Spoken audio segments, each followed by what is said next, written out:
కూటమి ప్రభుత్వం అభివృద్ధి దిశగా దూసుకుపోతుందని హోంమంత్రి వంగలపూడి అనిత కొనియాడారు. సీఎం చంద్రబాబు ఆదేశాల మేరకు క్రమశిక్షణతో పాలన అందిస్తున్నామన్నారు. గతంలో పింఛన్ కోసం వృద్ధులను రోడ్లపై నిలబెట్టారని వ్యాఖ్యానించారు. వాలంటీర్ లేకపోతే పంపిణీ చేయలేమనే భావనలో గత ప్రభుత్వం అధికారులు ఉన్నారన్నారు. ఇప్పుడు సచివాలయం సిబ్బంది ఒక్క రోజులో 90% పింఛన్లు ఇస్తున్నారని ఆశాభావం వ్యక్తం చేశారు. అనకాపల్లి జిల్లా పాయకరావుపేటలో నిర్వహించిన ఇది మంచి ప్రభుత్వం కార్యక్రమంలో హోంమంత్రి పాల్గొన్నారు. గత ప్రభుత్వం పంచాయతీలను భ్రష్టు పట్టించిందని మంత్రి ఆరోపించారు. డిప్యూటీ సీఎం పవన్ కళ్యాణ్ నేతృత్వంలో పూర్వ వైభవం తీసుకొస్తున్నామని చెప్పారు. త్వరలో పాయకరావుపేటలో డబుల్ రోడ్లు వేస్తామని హామీ ఇచ్చారు. ప్రతి గ్రామంలో సమస్యలు పరిష్కరించే దిశగా గ్రీవెన్స్ సెల్ ఏర్పాటు చేస్తామన్నారు. సోమవారం ఫిర్యాదుల బాక్సులు ప్రారంభిస్తామన్నారు. ప్రతి వారానికి ఒకసారి ఫిర్యాదు బాక్సులు తెరవాలని సూచించారు. ల్యాండ్ టైటిలింగ్ యాక్ట్ రద్దు చేశామన్నారు. పోలవరం ప్రాజెక్టుకు అత్యధిక నిధులు తీసుకొచ్చిన ఘనత ఎన్డీఏ కూటమి ప్రభుత్వానిదే అని హోంమంత్రి వంగలపూడి అనిత కొనియాడారు.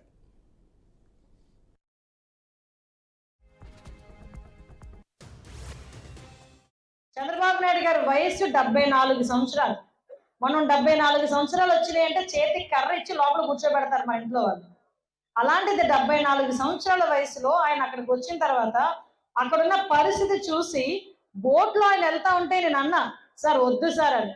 వెనకాతలు ఉన్న సెక్యూరిటీ గార్డ్స్ కూడా అన్నారు, సార్ వద్దు సార్, చాలా ఎక్కువ లోతుందండి, ఇంచుమించు 6 feet వరకు వాటర్ ఉంది, మనం బోట్లో వెళ్ళినా ఇబ్బంది పడతామండి అంటే, మీకు భయం అయితే మీరు దిగిపోండియా, నేను వెళ్తాను అన్నాడు. నేను అక్కడికి వెళ్ళి చూసి రావాలి వాళ్ళు ఎలా ఉన్నారో, వాళ్ళ పరిస్థితులు ఏంటో చూస్తేనే కదా నేను ఏం చేయాలన్నది నాకు తెలుస్తుంది. మీరు నన్ను ఇక్కడ ఆపేస్తే ఎలా అని చెప్పి ఆయనతో పాటు నేను కూడా లోపలికి వెళ్ళా బోట్ ఎక్కి. నాకు ఒక పక్క నుంచి ఇలాగే ఉంది 6 అడుగులు, ఆయన అయితే 6 అడుగులున్నారు కాబట్టి పర్వాలేదు, అందరూ ఉంటారు, నేనైతే మునిగిపోతాను గ్యారెంటీ. అంటే జనరల్గా అందరూ ఎంతమంది ఉన్నా పరిస్థితి వెనకాతల అక్కడంతా పానిక్ సిచ్యువేషన్, చాలా భయంకరమైన పరిస్థితి.